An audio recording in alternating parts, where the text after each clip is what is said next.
BNP আমলে ছুরিকাঘাত খেয়েছি, আওয়ামী লীগের সরকারের সময়ে জেলে গিয়েছি, নির্যাতিত হয়েছি। সবাই আমাকে সমানভাবেই ভালোবাসে। আপনারাও কিছুদিন ভাবে একইভাবে ভালোবাসবেন আশা করি, কারণ আমি যে কথাগুলি বলতে চাচ্ছি তাতে খুব বেশি খুশি হবেন না হয়তো। আমি প্রথমে এটা করেছেন সেটার জন্য মোবারকবাদ জানাই। অত্যন্ত প্রয়োজনীয় ছিল, অত্যন্ত গুরুত্বপূর্ণ ছিল এবং সময় উপযোগী। অনেকগুলি জিনিস আলোচিত হয়েছে, আলাদাভাবে আলোচিত হয়েছে। এখানে পাতা নাড়িয়ে যতটা দেখেছি তাতেও মুগ্ধ হয়েছি, সেটা অবশ্যই গুরুত্বপূর্ণ। কিন্তু আমি খুব প্র্যাকটিক্যাল ছোট্ট কয়েকটি জিনিস বলি। এরকম ভাবে যখন আমরা সম্মিলিত হই তখন সাধারণভাবে আমরা এখানে বাঙালি, মধ্যবিত্ত, পুরুষ, মুসলমান এদেরই দেখি। এখানেও অধিকাংশ তাই। কয়েকজন বিদেশি রয়েছেন, 4 জন নারী রয়েছেন, দেখে খুশি হলাম। কিছুটা ব্যতিক্রম রয়েছে, কিন্তু অধিকাংশ ক্ষেত্রে সেটাই হয়। সেটার থেকে সরে যাওয়ার একটা চেষ্টা করবেন আপনারা নিশ্চয়ই। আমি খুব প্র্যাকটিক্যাল জিনিস বলি। এই অল্প কয়েকজন বিদেশি যারা বাংলা বলেন না, তাদের জন্য আমাদের দোভাষী করতে হচ্ছে।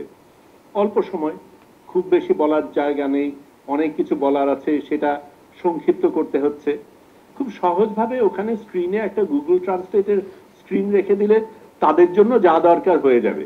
ওটার জন্য আমাদের বারবার ইংরেজি বলার প্রয়োজন আছে আমি মনে করি না। এটা বোধহয় করা যেতে পারে। প্রযুক্তি তো রয়েছে, সেটাকে আমরা কাজে লাগাতে পারি। প্রস্তাব খুব ভালো, অনেকগুলি প্রস্তাব, অনেকগুলি ভালো প্রস্তাব। আমার চিন্তা অন্য জায়গায়, প্রয়োগ নিয়ে। কারণ আমাদের প্রস্তাব দেওয়ার ক্ষেত্রে খুব একটা সমস্যা হয় না, কথার উপর ট্যাক্স নাই, বলতেও পারি। কিন্তু প্রয়োগের ক্ষেত্রেই হয় সমস্যা। আমাদের এখন যে নিয়মগুলি আছে তার মধ্যেও কিন্তু অনেক ভালো ভালো নিয়ম আছে, প্রয়োগ নেই বলেই আমাদের সমস্যা। কাজে আমার মনে হয় প্রয়োগটা কিভাবে করব সেটা নিয়ে একটু ভাবতে হয়। আর তার বাইরে ছোট্ট দুটো জিনিস, দুটো অত্যন্ত ছোট্ট, তারপরেও বলি। এটা দেখলাম সুন্দর লাগছে, গুছানো ভাবে প্রকাশিত হয়েছে, প্রচ্ছদে অনেকগুলি ছবি রয়েছে, কোনটার ক্ষেত্রে কোনো নাম নেই। নাম নেই আমি আলোকচিত্রী বলে বলছি না, আমি যেই কারণে বলছি সেটা হচ্ছে আমি নিতে পারি এবং নিয়ে পার পেয়ে যাই বলে যে কোনো কিছু আমার না সেটা আমি নিতে পারি, এই চর্চাটার থেকে বোধহয় দূরে থাকার প্রয়োজন রয়েছে। এই বোধটা আমাদের মধ্যে যদি না আসে তাহলে আমি পারি বলে নিয়ে নেব, এই জায়গাটা দাঁড়িয়ে যায়, সেটার থেকে সরা বোধহয় দরকার।